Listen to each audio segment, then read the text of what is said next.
Olá, mais um desafio. Falar de Martin Heidegger de uma forma muito simplificada, num tempo curto, como ele mesmo diria, que é uma condição aqui da nossa era da técnica. Mas é muito importante a gente retomar algumas pequenas noções, né? Na verdade, são noções muito importantes, mas eu vou falar de uma forma muito breve, para a nossa psicologia fenomenológica existencial. Martin Heidegger, ele é um sucessor de Husserl, né? Principalmente aí nas questões acadêmicas, ele vai sucedê-lo na prática acadêmica e ele vai propor, né, uma ontologia, ou seja, né, um tratado aí de conhecimento do modo de ser humano, entre aspas, porque ele já não vai mais se referir ao nosso modo de ser, a este ser que somos nós como seres humanos, mas ele vai propor uma concepção de Dasein, né? Então esse Dasein, né, é um termo alemão que a gente em geral assim, né, mantém esse termo em alemão. Esse Dasein ele pode ser traduzido de uma forma muito até precária, né, como um ser aí, né, dando a ideia de que é alguém que está no mundo, que está em acontecimento, que continua acontecendo. Então, que é alguém que é aberto, né? Então, esse aí aponta para um aberto do existir, né? E até a própria ideia do existir, né, o existere, é um ser que é para fora, um ex, né? Ele se sustenta naquilo que está fora, nas decisões que ele toma, nas possibilidades que vão aparecendo, no que vai sendo possível para ele. Então ele vai se fazendo, diferente de outros seres.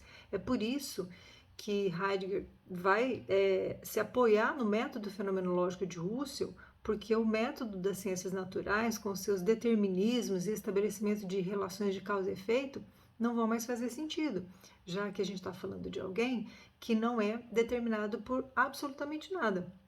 Nós somos afetados por tudo o que nos cerca, né, pelo mundo, mas não somos determinados de uma forma definitiva. Então, a essa indeterminação, a gente vai, em alguns textos, né, a gente vai encontrar a expressão nadidade, né, que significa não é coisa nenhuma, né, mas tem um sentido de que eu, não sendo determinada, sendo afetada, eu tomo decisões e daí a liberdade aqui, né, a expressão liberdade vai ganhar um destaque nessa ontologia que depois vai ser desenvolvida principalmente no pensamento existencialista sartriano, mas de todos os outros existencialistas também.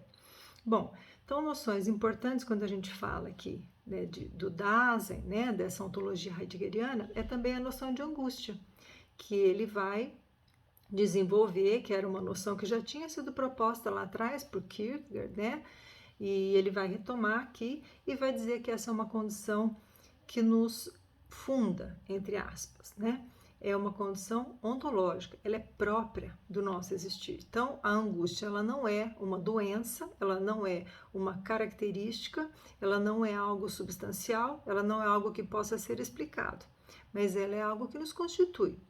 A angústia ela vai aparecer nas pequenas decisões e nas grandes decisões, por vezes trazendo bastante sofrimento, quando as decisões são mais difíceis, né, de ser tomadas, quando por vezes a gente fica emperrado, não consegue fazer escolhas. Então a angústia ela pode ser também considerada, tem uma autora que eu gosto muito, que é uma filósofa e é também psicóloga, Dulce Critelli. Ela fala da angústia, né, como um chamado, né, como se fosse um chamado para uma existência mais própria. Então, a angústia ela vai estar diretamente ligada à liberdade. Aquilo que eu sou, né, singularmente, depende do quanto eu consigo ouvir, né, o quanto eu consigo experienciar, sustentar a experiência da angústia que eu sempre sou. Né? Então não é que eu tenha angústia, eu sou, né? Eu sou um ser que se angustia, um ser que vive dessa angústia, de certa forma, que o que nos move é essa angústia, mas não no sentido patológico. Ela pode se patologizar, pode se transformar numa doença, sim, como tudo, né?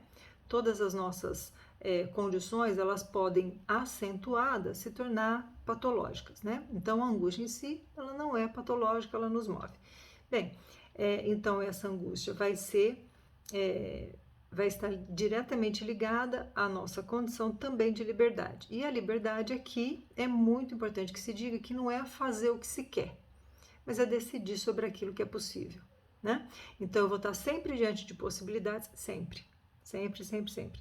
Mas talvez não sejam as possibilidades que eu gostaria.